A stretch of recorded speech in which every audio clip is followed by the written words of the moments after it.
Happy Ugadi. Ugadi అంటేనే గుర్తొచ్చేది భక్షాలు. సో ఈరోజు అవే చేసేసుకుందాం.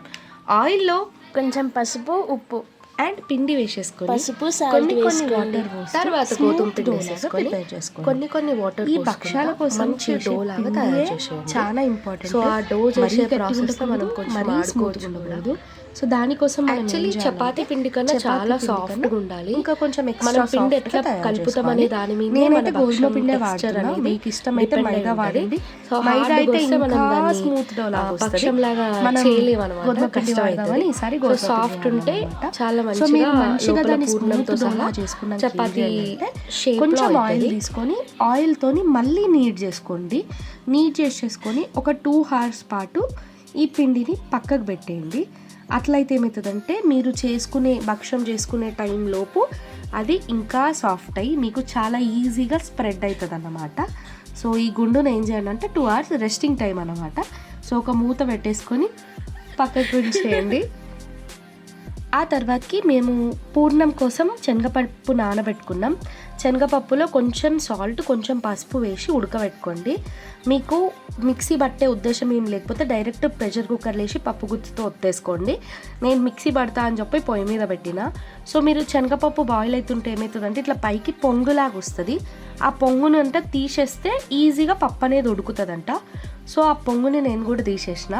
అండ్ శనగపప్పు బాయిల్డ్ వాటర్ ఉంటాయి చూడండి, ఆ వాటర్లో చింతపండు వేసి కట్టు చారు చేస్తారు. ఎక్కువ శాతం ఉగాది అండ్ శ్రీరామనవమి అప్పుడు పోలేలు చేసుకునేటప్పుడు ఆ కట్టు చారు అనేది చేస్తారనమాట. సో ఆ చారు అంటే నాకు చాలా ఇష్టం. సో నేనేం చేసిన అంటే బాయిల్డ్ శనగపప్పుని మిక్సీ చేసిన ఆ పేస్ట్ని ఏం చేయాలంటే మనం ఒక గిన్నె తీసుకొని నెయ్యి వేసుకొని, నెయ్యి తినని వాళ్ళు నాలంటి వాళ్ళు ఉంటే ఆయిల్ వేసుకొని ఆ గిన్నెలో ఇందాక మిక్సీ పట్టిన శనగపప్పు ఉంది కదా, ఉడకబెట్టిన శనగపప్పు, ఆ పేస్ట్ చేసేసుకొని అది పచ్చి వాసన పోయే వరకు లో ఫ్లేమ్లో పెట్టి మంచిగా కలుపుకోండి. సో అది మెల్లమెల్లిగా పచ్చివాసన పోతున్న కొద్దీ దాని లోపల ఉన్న వాటర్ అనేవి ఎగిరిపోతాయి.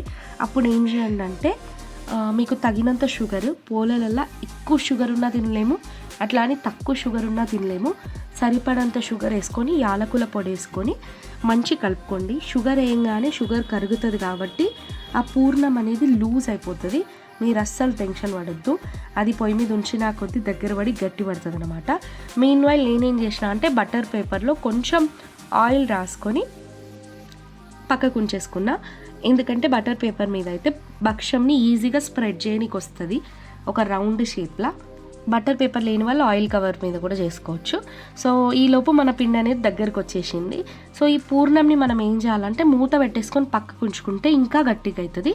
కొంచెం చేతికి నూనె రాసుకొని పూర్ణం ముద్దలాగా చేసుకొని పక్కకు పెట్టేసుకోండి. ఇందాక చేసుకున్న చపాతీ పిండి ఉంది కదా, ఎంత స్మూత్ ఉంది చూడండి. దాంట్లో ఈ పూర్ణం ముద్ద పెట్టేసి మొత్తం ప్యాక్ చేయండి. ఒక మోమో టైప్లో ప్యాక్ చేయండి, బయటికి పూర్ణం కనిపించకుండా. ఆ తర్వాత ఏం చేస్తారంటే కొంచెం ఆయిల్ అటువైపు ఇటువైపు రాసుకొని, నెయ్యి ఇష్టం ఉన్న వాళ్ళు నెయ్యి రాసుకొని దాన్ని మంచిగా రౌండ్ షేప్లా స్ప్రెడ్ చేయండి. అట్లా అని బాగా లావుగా స్ప్రెడ్ చేయకండి, అట్లా అని బాగా సన్నగా స్ప్రెడ్ చేయకండి. సన్నగా చేస్తే ఏమైపోతుంది అంటే కడక్ అయిపోతుంది, లావు చేస్తే ఏమైపోతుంది పిండి పిండి ఉంటుంది. సో మీడియం చేసేసుకొని రౌండ్గా స్ప్రెడ్ అయిన తర్వాత మా కోసం శనగపప్పు భక్షాలు చేసిన అండ్ మా పిన్ని కోసం రవ్వ భక్షాలు చేసిన. పాపం అది చాలా సప్పగా చేసేసిన నేను, ఎందుకంటే పిన్నికి కాఫ్ రాకూడదు, she's having some health issue ఇప్పుడు. సో పిన్ని కోసం చేసిన రవ్వ భక్షం కూడా నెక్స్ట్ వస్తుంది, ఇదే వీడియోలో కంటిన్యూషన్ చూడండి. సో ఇప్పుడు స్క్రీన్ మీద కనిపిస్తున్నట్టు భక్షం అయిన తర్వాత దాన్ని కొంచెం వేడిగున్న పెనం మీద వేసేసుకొని 2 వైపులా చక్కగా కాల్చుకోండి. ఇట్లా కాల్చే టైంలో ఆర్ పెనం మీద వేసే టైంలో ఏమైనా చపాతీ పిండి కనుక పోతే పర్వాలేదు, బికాస్ సన్నగా వస్తున్నప్పుడు ఏమవుతుందంటే ఆ చపాతీ పిండి అనేది ఊడిపోతుంది, పర్వాలేదు, అయినా కూడా టేస్ట్ బాగుంటుంది. సో మీరు కాల్చే టైంలో ఆయిల్ కానీ నెయ్యి కానీ అస్సలు వేయకండి. అట్లా వేస్తే మాత్రం భక్షం అనేది గట్టిపడిపోతుంది. మీరు వేడిగా ప్లేట్ మీద తీసుకున్న తర్వాత మీరు తినేటప్పుడు నెయ్యి వేసుకోండి, చాలా బాగుంటుంది. అట్లా అంటే తినే వాళ్ళకి బాగుంటుంది, నాలుగు తినని వాళ్ళకి నార్మల్గానే బాగుంటుంది. సో అట్లా ఇది ఒక చిన్న టిప్ అన్నమాట. ఇది భక్షం ముచ్చట ఇట్లుంది. నెక్స్ట్ మనం రవ్వ భక్షం అని చెప్పినా కదా, అది దానికోసం నేనేం చేసిన అంటే ఒక 1.5 cup రవ్వ తీసుకొని రవ్వ ప్యాన్ మీద వేసేసుకున్న తర్వాత దాన్ని మీరు ఉప్మాకి ఎప్పుడైనా డ్రై రోస్ట్ చేస్తారు కదా, అట్లా వేంపుకోండి. అట్లా వేగిన రవ్వలో కొంచెం నెయ్యి వేసుకొని మళ్ళీ ఒకసారి వేంపండి. తర్వాత ఇలాచీ పొడి అండ్ కొంచెమే షుగర్ వేసిన నేను, ఎందుకంటే మా పిన్ని కోసం చేస్తున్నా కాబట్టి. మీరు రవ్వకి తగ్గట్టు షుగర్ వేసుకోండి. సిరాక్ ఎట్లయితే వేస్తారో దానికన్నా కొంచెం షుగర్ ఎక్కువనే వేసుకోండి. అట్లయితేనే పూర్ణంలాగా రవ్వ మంచిగా పనికొస్తుంది అన్నమాట, చప్పగా ఉండకుండా ఉంటుంది. సో షుగర్ రవ్వ వేసేసుకున్న తర్వాత ఆ వేడికి అది క్యారమలైజ్ అవుతూ ఉంటుంది.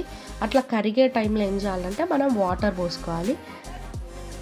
నార్మల్గా సిరాకి బాయిల్ అయినట్టే రవ్వ బాయిల్ అవుతున్న టైంలో మీరు ఇంకా వాటర్ కూడా యాడ్ చేసుకోండి. ముద్దలాగా ఉండాలి, పొడి పొడి ఉండద్దు. సో మీకు వాటర్ తక్కువ పడినప్పుడల్లా కొన్ని యాడ్ చేసుకోండి. అలా అని వాటరీ కన్సిస్టెన్సీ చేసుకోకండి, స్క్రీన్ మీద కనిపిస్తున్నట్టుంటే సరిపోతుంది. దాన్ని కూడా మీరు బాల్స్ లాగా చేసేసుకోండి, అదే పూర్ణం ఉండల్లాగా. అట్లా అయిన దాన్ని సేమ్ ఇందాకట్లాగానే చపాతీ పిండి స్ప్రెడ్ చేసుకొని చపాతీ పిండి మధ్యలో ఇందాక చేసిన బాల్ని పెట్టేసి అట్లా రౌండ్గా స్ప్రెడ్ చేసుకున్న చపాతీ పిండి మధ్యలో ఈ ఉండ పెట్టేసుకొని ఎక్స్ట్రా పిండి ఏదైనా ఉంటే అది తీసేసుకొని రౌండ్గా ప్రెస్ చేసుకోండి. సో ఇదేంటంటే రవ్వ భక్షం సన్నగా ఉంటేనే కొంచెం టేస్ట్, ఎందుకంటే రవ్వ కూడా లోపల క్రిస్పీగా అవుతుంది అనమాట మనం కాల్చుకునే టైంలో. సో దాన్ని వీలైనంత సన్నగా ప్రెస్ చేసేసుకొని వేడి పెనం మీద ఇట్లా సన్నగా చేసుకున్న రవ్వ భక్ష్యంని ఏం చేయాలంటే కాల్చేసుకోండి. ఎక్కడైనా పిండి అనేది ఊడిపోతే ఆ ప్యాచ్ని మీరు ఏం చేయాలంటే రిపేర్ చేయాలి. ఆ తర్వాత 2 సైడ్స్ మంచిగా కాల్చుకున్న తర్వాత వేడిగా సర్వ్ చేసుకోవడమే. రవ్వ భక్షం, కందిపప్పు భక్షం, పెసరపప్పు భక్షం, శనగపప్పు భక్షం ఏదైనా చేయడం సేమ్ ప్రాసెస్. పప్పులు అయితేనేమో నేను ఫస్ట్ చూపించినలాగా, రవ్వ అయితేనేమో ఈ ప్రాసెస్. ఏది చేసినా కూడా టేస్ట్ అట్లాగే ఉంటుంది. నాకు మాత్రం శనగపప్పు భక్షం ఫేవరెట్. మీకేదో కమెంట్ చేయండి. శనగపప్పు భక్షాలంటేనే నాకు ఎక్కువ ఇష్టం.